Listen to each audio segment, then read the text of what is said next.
Well, hello there, humans, hippies, earthlings, whoever you are, wherever you are, whatever you're doing, and whoever you're lucky enough indeed to be doing it to. I'm Bushka, and this is a deep dive on the Mini 14. We're going to talk about the gun, the pros, the cons, how it's going to be affected by the upcoming changes to the game with attachments and such, and some of the more complex issues regarding the weapon that really park themselves front and center in my mind. Now, you can run through the raw stats of the Mini 14 from the best sources that we can get at the moment. You can say, well, it does 44 damage to a base hit on your chest. It has 990 millimeters per second bullet speed. And, you know, that's really, really good and whatever. But it doesn't really speak to the issues that I have with the gun itself. Now, one of the reasons I've been doing some reviews on the DMRs, the designated marksman rifles, like the Mini 14 and the SKS, I don't know if you've watched that SKS review. I think I've had 2 or 3 people watch it. Is quite straightforward. There's some upcoming changes to the game that are really going to affect the landscape for these designated marksman rifles, like the Mini 14, the Mark 14, the upcoming SLR, that's a new 7.62 DMR that's coming out, and there's some big changes coming. There's some indirect buffs to this gun that are going to be coming up, namely that ARs will no longer be able to take 8x scopes. They'll only be able to take up to 6x scopes, which are a new scope to be introduced. And that will definitely give them a little bit of an edge on a place like this here, Miramar. But the other thing that's going to help a lot of the people who love DMRs out is that they will be able to take attachments from ARs in-game. So you can get extended magazines very, very easily, and you can get quick draw mags and suppressors and everything a lot easier than it is to find, say, a suppressor for a sniper. And that will definitely give them an edge in terms of early game viability. The issue with the Mini 14 for me is that you can get 9/10 of the production of a Mini 14 out of a 5.56 weapon. What do I mean by that? Well, say you're running an M416 and you want to whack an 8x scope on it right now. You will be able to get pretty much the same weapon as a Mini 14 in terms of real-world viability. Slightly, ever so slightly less damage, but an extra 10 shots in the kick. And it's a lot easier to find an extended mag at the moment for an AR than it is for a DMR. So you can quite often get an M416 with 40 rounds in the clip versus a Mini 14 with 20 rounds in the clip, and they can both mount an 8x scope. And then if you get pushed on, you just switch the M416 over to full auto, and bang, suddenly you are shredding people at, 150 meters in a spray and pray pattern, which is pretty brutal. That's one of the reasons why I think the Mini 14, as it stands, is a little bit weaker in the hip pocket than, say, an AKM/ M16A4 loadout. AKM's going to shred face up close and personal, and your M16's going to do the work absolutely deluxe at range, as well as doing a lot of work in the mid-range, like 150 meters with burst fire. You can hit big bursts with an M16A4. And if you can tap fire that thing up close in burst mode, well, you're going to shred it. It melts face. And that gives you some real variation. And you can see here, that's not a Mini 14, that's an M416 firing on the test range in full, tap, tap, tap, taparoo. And this is a Mini 14 firing on the range in full tap, tap, taparoo. This is where you don't really look at the numbers. You're just like, well, they're super bloody similar. Their characteristics, the feel of the gun firing. This is M16A4. These are all 5.56 rounds. They're all very, very nice in terms of shell velocity, although the Mini 14 obviously has the best shell velocity. And the Mini 14 has like a tiny little edge in the damage stakes. And by tiny, I mean really, really tiny. Looking at 44 versus 41 for the M16, the M416, and the SCAR-L. So as it stands right now, you're looking at a weapon that, for all intents and purposes, performs its designated role admirably, but doesn't have the variety that you can get from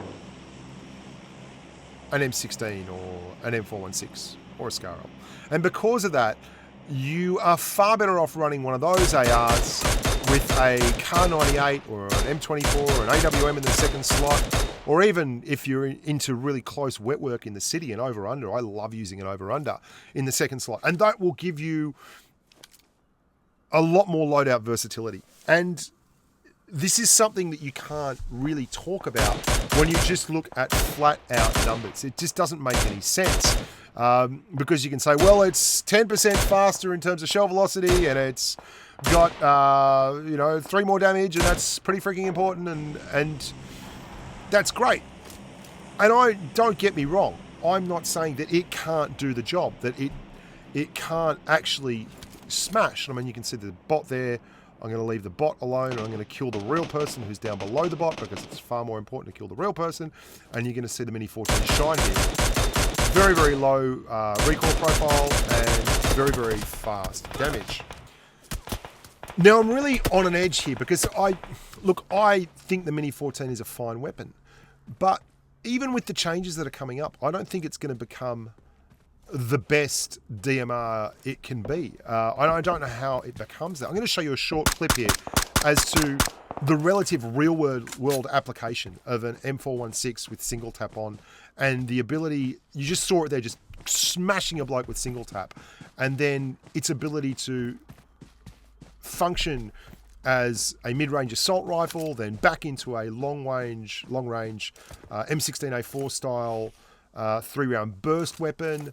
And that kind of versatility really supersedes the necessity of having a Mini 14 anywhere in the arsenal. And you can see running an M416 in a car is a much, much better option. But I guess at the end of the day, someone has to be first. And it's not the Mini 14. For me, it's not one of the most strongly recommended weapons for either slot that you can carry.